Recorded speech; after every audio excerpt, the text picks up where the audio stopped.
پیارے بچوں، آج میں آپ کو ایک سمجھدار چڑیا کی کہانی سناتا ہوں۔ کہتے ہیں ایک شکاری نے جال بچھایا تاکہ وہ کسی پرندے کا شکار کر سکے۔ اتفاق دیکھیے کہ اس جال میں ایک چڑیا پھنس گئی اور شکاری نے اسے پکڑ لیا۔ چڑیا نے اس سے کہا، اے شکاری، تم نے کئی ہرن، بکرے اور مرغ وغیرہ کھائے ہیں، ان چیزوں کے مقابلے میں میری ننھی سی جان کی حیثیت ہی کیا ہے؟ میرے جسم کے تھوڑے سے گوشت سے تمہارا کیا بنے گا؟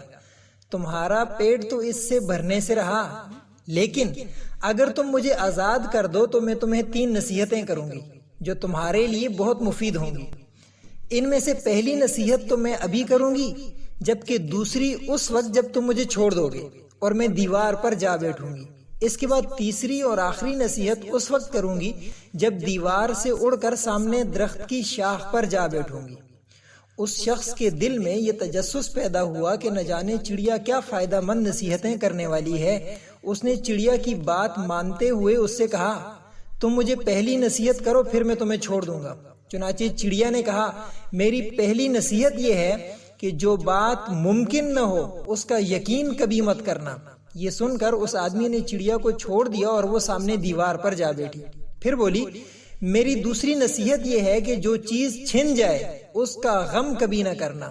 اور پھر کہنے لگی، تم نے مجھے چھوڑ کر بہت بڑی غلطی کی، کیونکہ میرے پیٹ میں پاؤ بھر کا انتہائی نایاب ہیرا تھا۔ اگر تم مجھے ذبح کرتے اور میرے پیٹ سے اس ہیرے کو نکال لیتے تو اس کے فروخت کرنے سے تمہیں اتنی زیادہ دولت ملتی کہ تم اس گاؤں کے رئیس بن جاتے۔ اس شخص نے جو یہ بات سنی تو بہت زیادہ پشیمان ہوا اور پچھتایا کہ اس نے چڑیا کو چھوڑ کر اپنی زندگی کی بہت بڑی غلطی کر لی۔ چڑیا نے اسے اس طرح سوچ میں پڑے دیکھا تو اڑ کر درخت کی شاخ پر جا بیٹھی اور بولی، ابھی میں نے تمہیں پہلی نصیحت کی جسے تم بھول گئے کہ جو بات کبھی ممکن نہ ہو اس کا ہرگز یقین نہ کرنا، لیکن تم نے میری اس بات کا اعتبار کر لیا کہ میں چھٹاک بھر وزن رکھنے والی چڑیا اپنے پیٹ میں پاؤ وزن کا موتی رکھتی ہوں۔ کیا یہ ممکن ہے؟ میں نے تمہیں دوسری نصیحت یہ کی تھی کہ جو چیز چھن جائے اس کا غم کبھی نہ کرنا، مگر تم نے دوسری نصیحت کا بھی کوئی اثر نہ لیا اور غم و افسوس میں مبتلا ہو گئے کہ خواہ مخواہ مجھے جانے دیا۔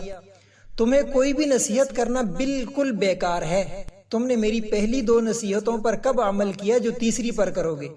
یہ کہتے ہوئے چڑیا پھر سے اڑی اور ہوا میں پرواز کر گئی۔ پیارے بچوں، وہ لوگ بہت خوش نصیب ہوتے ہیں جنہیں کوئی نصیحت کرنے والا، روکنے ٹوکنے والا ہوتا ہے۔ ہم اکثر خود کو بہت زیادہ سمجھدار سمجھتے ہوئے اپنے مخلص ساتھیوں اور بزرگوں کی نصیحتوں پر کان نہیں دھرتے اور اپنی منمانی کرتے ہیں۔ دراصل اس میں نقصان ہمارا اپنا ہی ہوتا ہے۔ یہ نصیحتیں صرف کہنے کی باتیں نہیں ہوتی کہ کسی نے کہہ لیا اور ہم نے سن لیا، بلکہ یہ نصیحتیں دانائی اور دوسروں کے تجربات سے حاصل ہونے والے انمول اثاثے ہوتے ہیں جن پر عمل کر کے ہم دین اور دنیا کی کامیابیاں سمیٹ سکتے ہیں۔